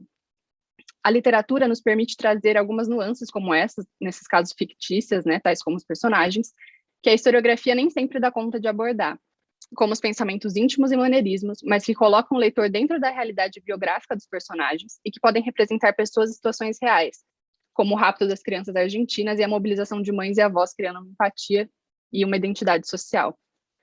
Já o livro Tropical Sol da Liberdade, escrito em 1988 por Ana Maria Machado, o mais antigo que eu analiso, estabelece em sua narrativa uma relação importante entre as personagens e a memória que se faz do período ditatorial brasileiro. A Helena Maria, ou Alena, é uma jornalista que, após voltar do exílio, sofre de uma doença que afeta o seu equilíbrio e a sua relação com as palavras. Ela, que é tão acostumada com o trabalho com a língua, justamente por ser jornalista, percebe que já não consegue mais escrever ou redigir textos devido à sua nova condição física. Em seu novo corpo de mulher ferida, a Lena busca refúgio na casa da mãe, Amália, que é uma mulher que vive sozinha em uma cidade litorânea, e as duas juntas, já em um período democrático, são forçadas, graças ao convívio dentro da mesma casa, a estabelecer diálogos. E a rememoração sobre a época traumática da ditadura surge como um assunto em comum entre elas. Como a Lena está impedida de se locomover fisicamente por conta de um dedão quebrado, ela passa o seu tempo se locomovendo entre passado e presente, através da sua memória. A protagonista pretende, com esse movimento de rememoração, conseguir escrever uma peça de teatro que conte a sua história sobre o exílio. A necessidade de exposição da sua memória é um dilema constante ao longo da obra, porque ela é sempre desencadeada a partir de um evento que faz parte do passado comum da nação. A memória individual e coletiva, assim, se misturam na tentativa de construção de uma identidade. Isso acontece de diversas maneiras na narrativa de Tropical Sol da Liberdade, até porque são as lembranças do passado do país que possibilitam o reconhecimento e o crescimento pessoal de Lena. Assim, é possível traçarmos um paralelo pensando que Lena e Amália tiveram um passado tão tortuoso quanto o Brasil. Em O Corpo Interminável, lançado em 2019 pela autora Cláudia Lage, que é uma obra pós-Comissão Nacional da Verdade, o livro, que é uma literatura ficcional que se mistura com a realidade dos acontecimentos da época da ditadura militar brasileira, permite que a gente entre em contato com as violências do período, tanto na esfera pública quanto na esfera privada, adentrando a vida e os pensamentos íntimos das personagens. Essa história é contada através do relacionamento de duas pessoas que têm suas vidas atravessadas pelos fantasmas da ditadura e das câmaras de tortura. Conforme a história avança, vemos como a personagem de Júlia, que, através das torturas que sofreu, passa a se conectar com um corpo que volta a ser só seu. A relação que Júlia mantém com seu corpo muda completamente depois da tortura e, consequentemente, a maneira como ela lida com os vazios deixados por essa experiência, principalmente o vazio da retirada de um filho do seu ventre nos porões do DOI-CODE. Esse vazio ocupa um espaço tão grande e se vincula com o trauma de maneira tão emaranhada que a própria lembrança da gravidez e do parto se extingue. Já me encaminhando para o final, esses romances acabam dando visibilidade para os acontecimentos reais e abordam temas como o exílio, a solidão da mulher militante de esquerda, que sofre uma dupla tentativa de silenciamento, tanto do regime como dos grupos de atuação de esquerda, que muitas vezes são liderados por homens que possuem comportamentos machistas, e também da maternidade, que é um tema muito presente nos 3 romances analisados. A Regina Dal Castegni, ao falar sobre esses romances que retratam o período, diz que esses romances são obras engajadas porque se pretendem sim denúncia social, porque são contestação e crítica ao autoritarismo e à brutalidade que assombram o país a partir de 1964, porque se propõem mesmo a ser um documento do horror, um documento que se estabelece não como análise dos jogos de poder ou descrição de torturas, mas como acolhida à dor de suas vítimas, como espaço onde a história dos vencidos continua se fazendo, lugar onde a memória é resguardada para exemplo e vergonha das gerações futuras. E é essa a minha fala.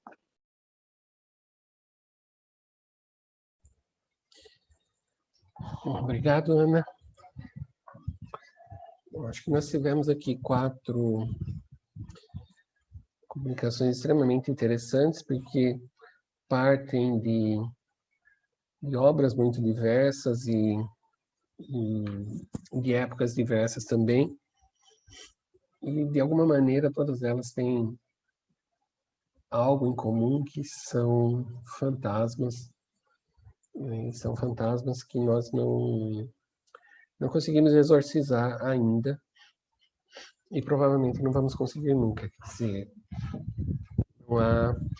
não há como corrigir a história, não há como torná-la não acontecida. A única coisa que nós podemos fazer é tentar escrevê-la com a maior completude possível e torcer para que ela não volte a acontecer.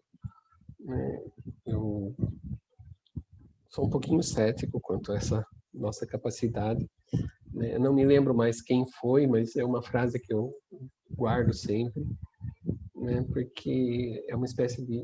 É conhecida a frase de um filósofo, George Santayana, de que os que não conhecem a história estão condenados a repeti-la. E a gente tenta contá-la para evitar isso, mas eu não sei quem foi que disse, e eu não sei se foi em resposta a isso, mas serve como uma resposta um tanto pessimista a isso, que é a única lição que nós aprendemos com a história é que ninguém aprende nada com as lições da história. Então, nós estamos convivendo de novo com esses fantasmas que foram mostrados aqui, não são fantasmas necessariamente que nos assombram, mas que representam perdas muito dolorosas, que representam ausências que não precisariam existir, que nós não precisaríamos sentir. E, apesar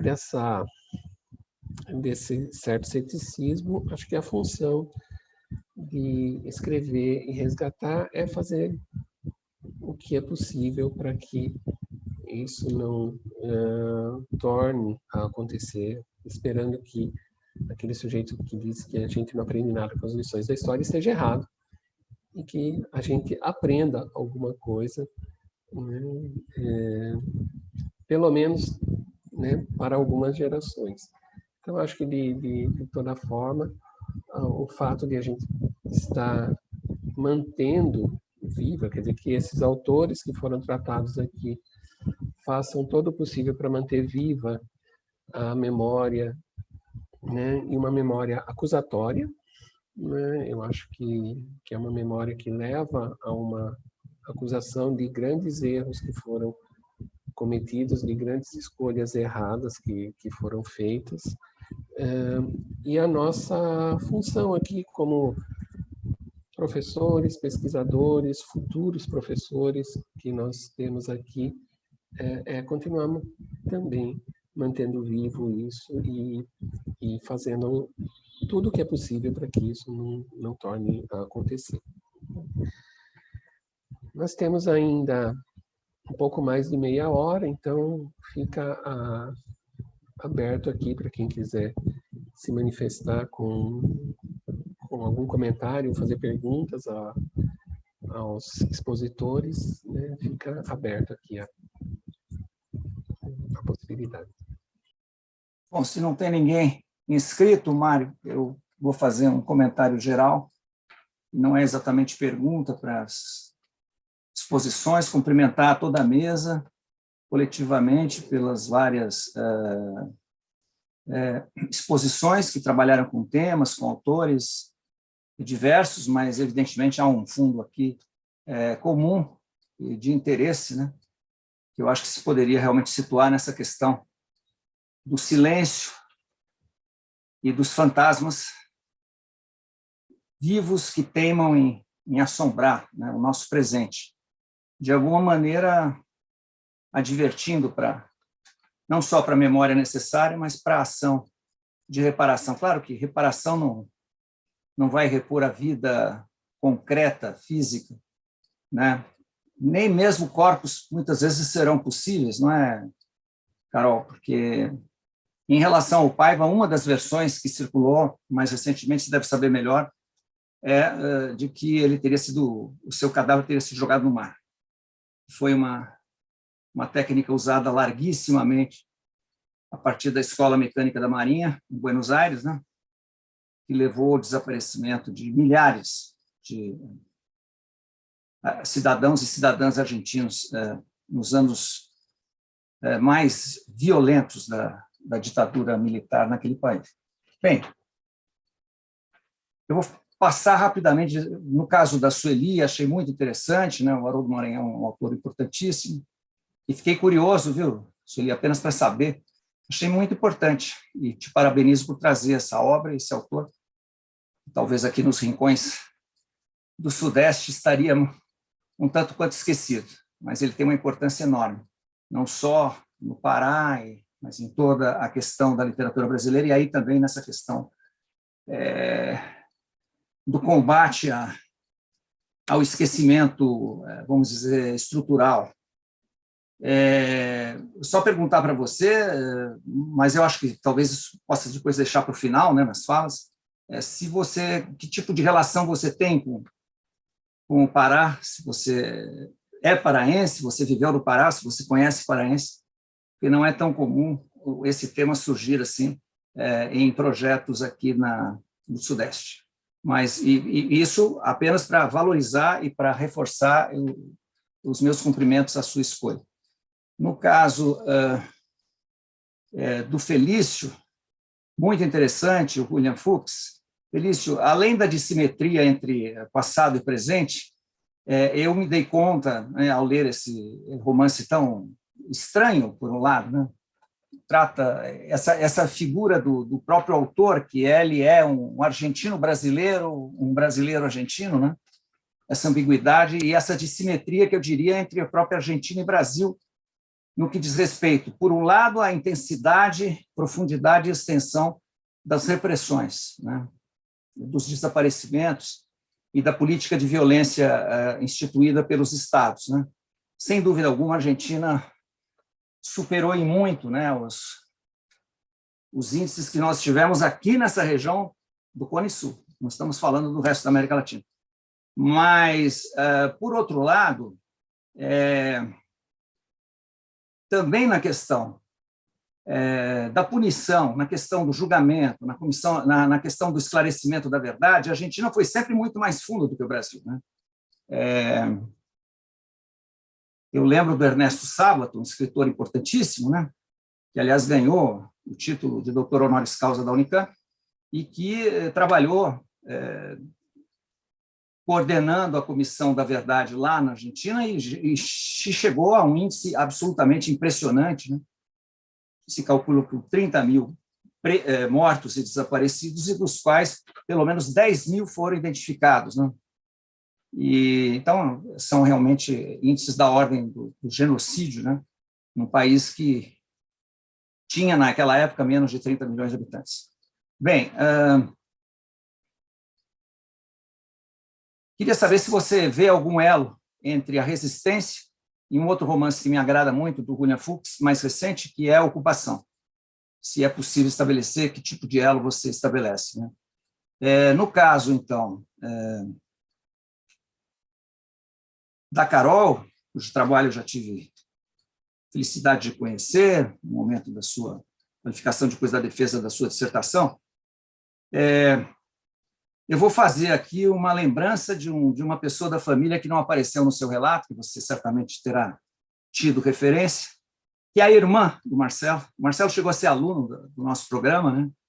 E foi aluno de graduação na Unicamp, e depois ele entrou no mestrado nosso. Não concluiu.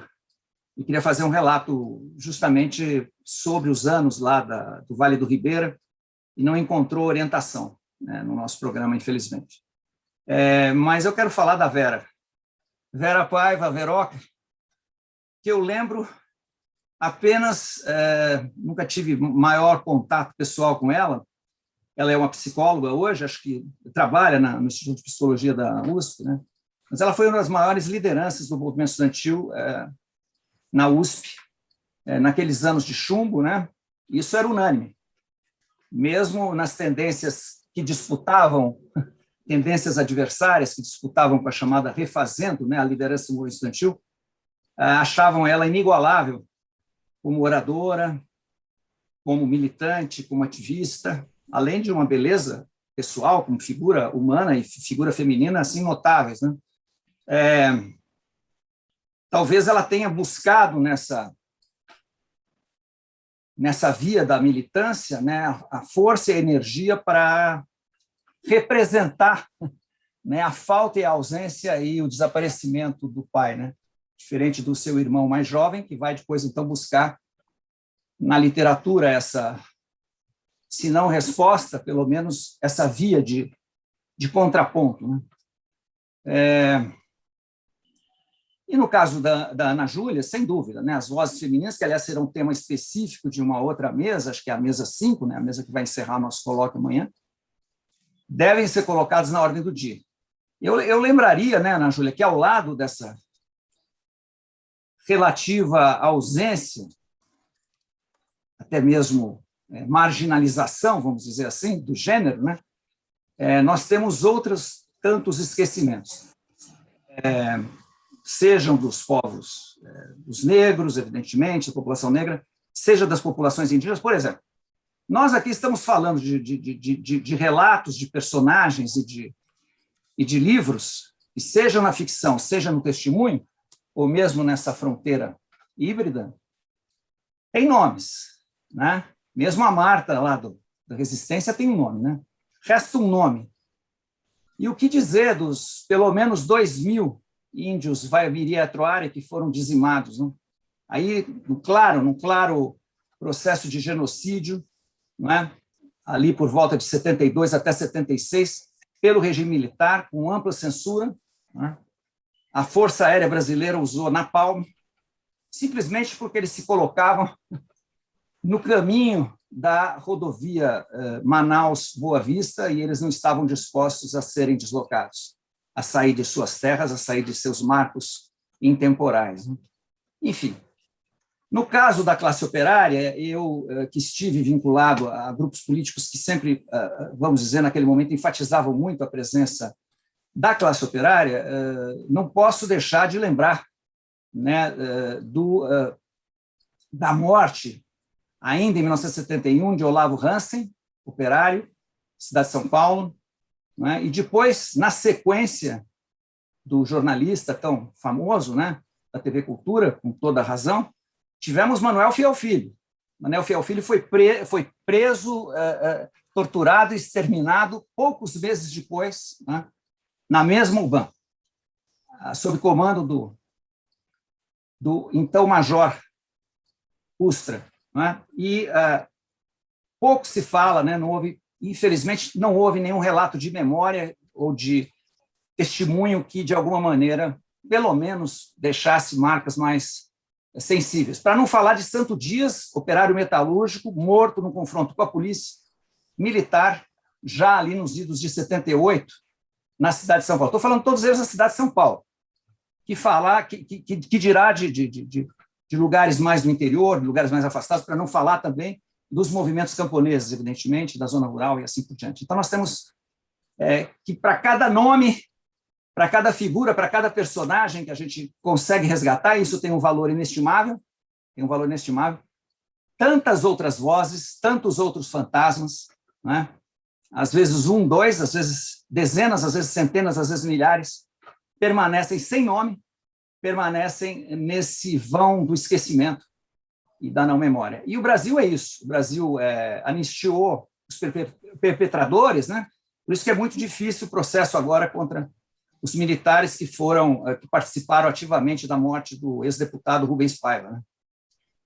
Entre outros tantos processos, né, que estão aí parados, né? Mas, fazendo um contraponto ao meu prezadíssimo amigo e colega professor Mário, né, sim, há muito para ser pessimista, mas eu vou recuperar aqui o Antônio Gramsci, né, que dizia: pessimismo diante do real, né, otimismo da vontade, né? Temos que ter otimismo da vontade para resistir, para tentar virar o jogo, e eu, que combati na época da ditadura, sei que é possível virar, sei que é possível interromper esse processo que hoje chegou aos estertores. Como exemplo, para terminar, e termino aqui, desculpem se estou me alongando, eu não posso deixar de mencionar nessa mesa, afinal, que está tendo como tema geral a questão da ditadura militar de diferentes representações, o fato de que amanhã, no segundo dia do nosso colóquio, por uma coincidência cronológica absolutamente imprevista, será rediscutido na pauta do Conselho Universitário da Unicamp a cassação do título de honoris causa dado em plenos anos de chumbo, mais exatamente nos finais de 1973, né, ao coronel Jarbas Passarinho, que foi um líder do golpe, né, e dos regimes militares, que assinou e esteve à frente do ato institucional número 5, mas as pessoas se esquecem que, antes disso, como ministro da Educação, ainda no governo Médici, ele esteve à frente do Decreto-Lei 477. O Decreto-Lei 477 era chamado por nós, logo depois eu era um estudante de graduação, de Ato 5 da Educação, né? Ele permitiu a cassação sumária, expulsão de alunos, de funcionários e de docentes em várias universidades. Talvez a mais atingida delas tenha sido a Universidade de Brasília, por razões óbvias, né? Está lá na capital, no centro do poder, ao lado do poder militar daqueles anos. Então, foi um absurdo, foi uma jogada de circunstância e de acomodação da parte do fundador e primeiro reitor da Unicamp, Zeferino Vaz, mas é inaceitável que permaneça como isso. Em 2014, no ano do cinquentenário do golpe, houve uma tentativa que, lamentavelmente, o Conselho Universitário terminou com uma votação empatada, uma coisa empatada, e no empate, né, a favor do premiado. Então, eu disse, bom, foi um fracasso total, isso foi uma segunda premiação. Se vocês forem na internet, pegarem o perfil do Jarbas Passarinho, aparece mesmo esse episódio com um significado simbólico de uma espécie de segunda premiação. Então, eu espero que amanhã prevaleça a razão, prevaleça, não é, o sentido histórico mais profundo, e que a Unicamp apague de uma vez por todas essa mancha na sua história, caçando, não é, esse título absolutamente dado de forma espúria para esse agente e líder direto do regime de terror que dominou a sociedade brasileira por 21 anos. Obrigado. Bom, nós temos, então, comentário do professor Fut, e também depois temos a professora Daniela. Eu queria saber se, antes da professora Daniela, vocês gostariam de responder ao comentário do Fut, ou... Vou fazer um breve comentário, só para não me perder também. Posso seguir? Sim, sim. Inclusive, fazer o jabá, na quarta-feira que vem, eu vou estar numa mesa com o William Fuchs para falar sobre ocupação. Depois eu faço uma divulgação para o Sinal, que foi o livro que o professor Fuchs perguntou. E tem um fato muito interessante na produção da ocupação. Não sei se eu poderia falar isso, não sei, mas enfim. Essa entrevista que eu fiz com o William Fuchs, ela se deu na época da feitura da ocupação. E a gente teve uma conversa muito interessante aqui em São Paulo. A gente foi num bar, a gente sentou, a gente conversou informalmente. E a gente estava falando muito sobre essa coisa das trajetórias pessoais poderem resgatar questões do macro, né? Enfim. E aí eu fiz uma pergunta para ele, e na época ele lembrou de uma coisa do avô, do pai dele, na verdade, né? Que o pai dele tinha... Que o avô dele, na verdade, era judeu, e na família tinha algumas questões relativas a Auschwitz, e que ele não se recordava muito bem. E foi o que apareceu na ocupação, né? Isso vem aparecer na ocupação, que é uma das cenas, na verdade, esse pai revelando uma espécie de um segredo familiar, que foi também um apagamento por conta de Auschwitz, né? Que foi ali, enfim.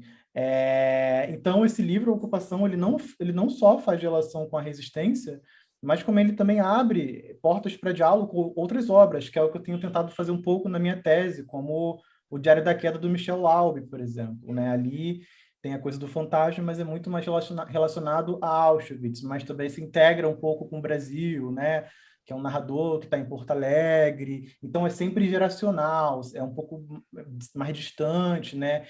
Então, esse foi uma das coisas que me surpreenderam depois que apareceu na ocupação, e que é uma relação direta com a resistência, né? Eu acho que é fruto justamente da própria pesquisa do Fuchs, de quando ele vai produzir essas obras, né? Ele vai trazendo um pouco essas imediações aí entre o documental, a memória, mas eu acho que o mais importante é como esse documental, essa memória, é tomada por diversos outros fantasmas, né? Ela não é uma totalidade. Né, e nesse romance, A Ocupação, por exemplo, ele vai trazer um pouco das vítimas e dos algozes, por exemplo, em Auschwitz, né? Ele vai fazer essa relação, e também ele traz ali alguns elementos da ditadura, em algum momento muito, muito menor, né? Mas tem uma espécie de um efeito, que esse é um detalhe esquecido pelo pai do narrador, que também está doente ali nesse romance, mas que ele acaba tendo um certo efeito nesse presente da obra, né? Que esse presente fica ali e faz esse tempo aí com vários momentos aí de certa violência da história. Então, eu acho que essa é uma relação muito possível, né? Até mesmo pela relação do próprio narrador, né? Ser uma continuação ali de um narrador que já vem de uma certa experiência de um outro livro. Então, eu acho que isso é legal, né, ressaltar.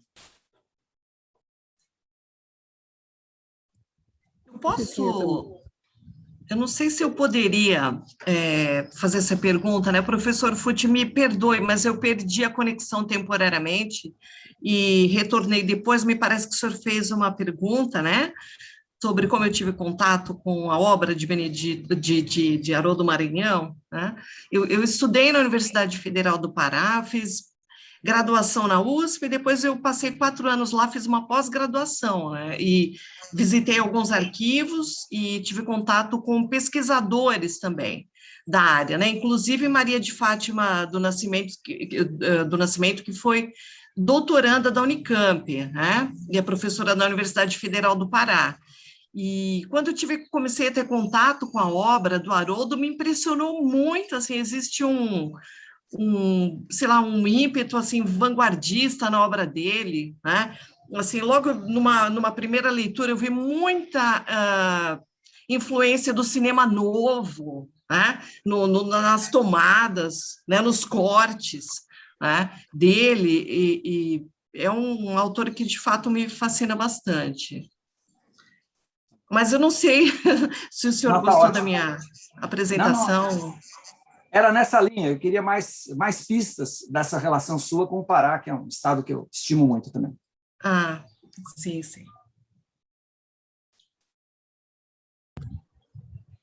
Caroline e Ana Júlia gostariam de responder?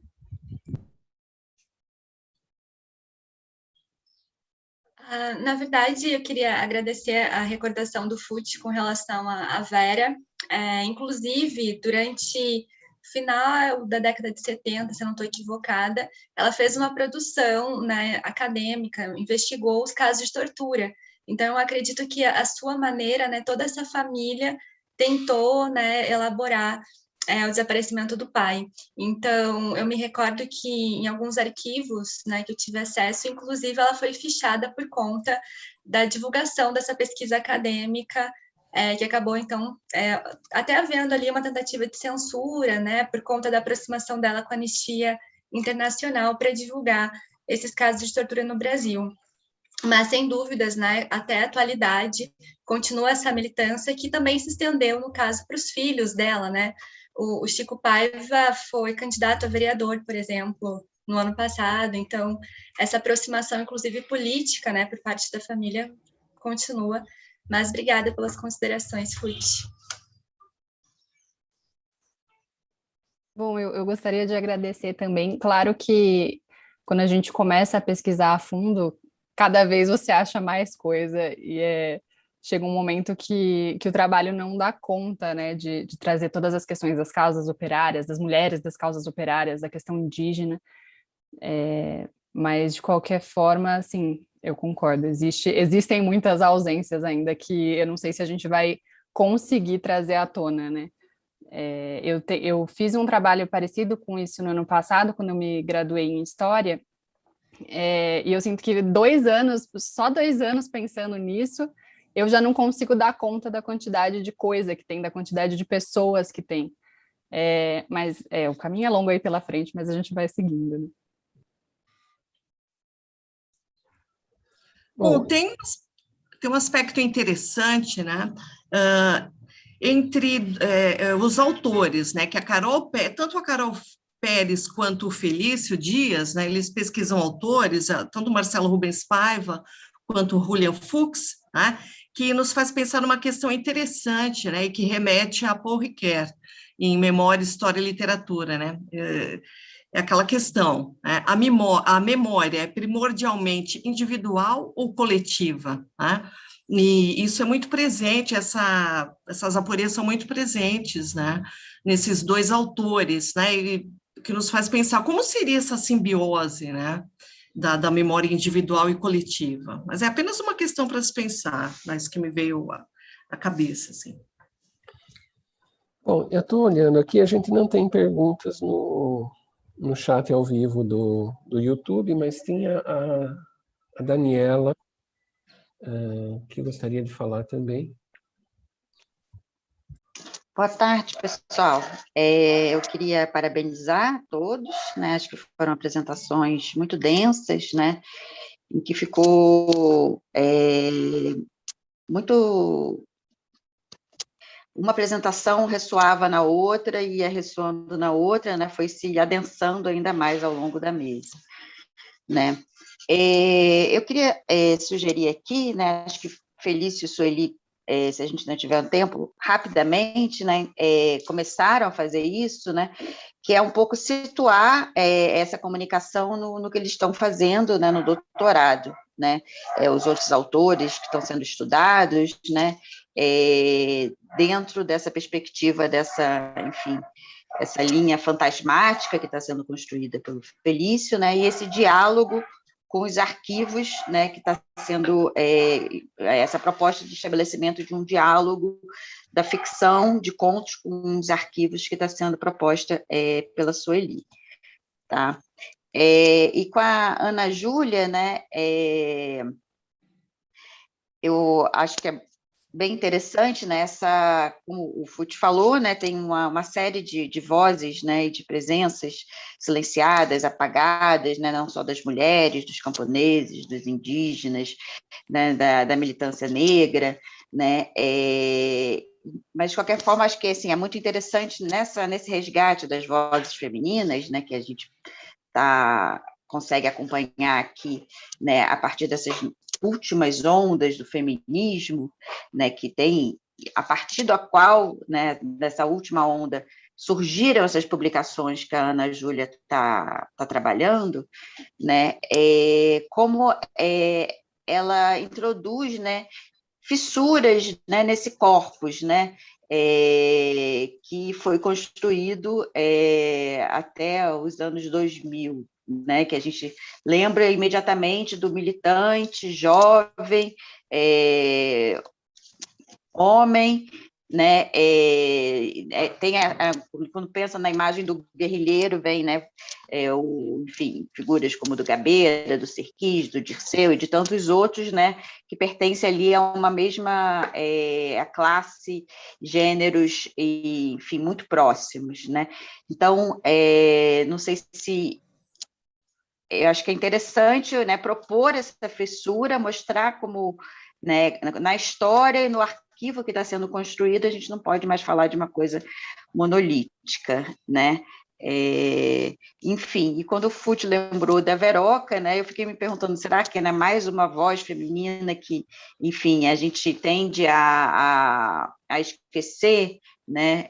Enfim, era isso, né? Então, se quem quiser, fica à vontade para complementar, comentar, né? Não tem uma pergunta muito objetiva. E só para lembrar também que o pessoal lá do chat do YouTube, né, deu parabéns, né, comentou, ficou, né, elogiou os trabalhos, só para vocês terem um retorno. É isso, gente. Vou contextualizar, terminar a contextualização que eu comecei, né, na verdade. Mas é uma tese, é difícil falar, né, nesse momento da tese, é uma tese meio maluca, porque ela pega Lavoura Arcaica, do Radon Assar, que é um livro que eu já queria ter trabalhado muito antes, mas, enfim, fui postergando, mas sempre fui lendo ali, escrevendo coisa. O William Fuchs, A Resistência, e o Diário da Queda, do Michel Laube, que foi a minha dissertação de mestrado na UERJ. E foi uma percepção, lendo essas 3 obras consecutivas, no momento, de que elas tocavam em questões fantasmagóricas, né? São obras, na verdade, cuja proposta é uma relação entre passado e presente, mas sempre por modulações e percepções espectrais do cotidiano. Então, no Lavoura Arcaica, a gente tem o Fantasma do Avô, no Michel Laube, no Diário da Queda, a gente tem Cadernos Fantasmáticos também, que é também um avô que aparece como fantasma, e no William Fuchs, a Marta Bré, mas não somente, né? Fantasmas, eles são múltiplos. E a escolha da ideia de fantasma, espectro, é uma condensação metafórica, né? Porque a gente pode ter múltiplas leituras sobre esses textos. A gente pode falar sobre autoficção, testemunho, enfim, mas eu escolhi por um ponto muito específico, né, que são literaturas à sombra de períodos extremos da história. Então, elas estão sempre ali às sombras, elas não tratam diretamente. Então, isso foi um dos pontos que me fez escolher. Eu acho que é isso, assim, no geral. Acho que esse é o momento assim, que eu estou finalizando, então, né, estou naquele momento de tomar algumas decisões finais, mas é um pouco disso, assim, o geral da obra, né? São 3 romances.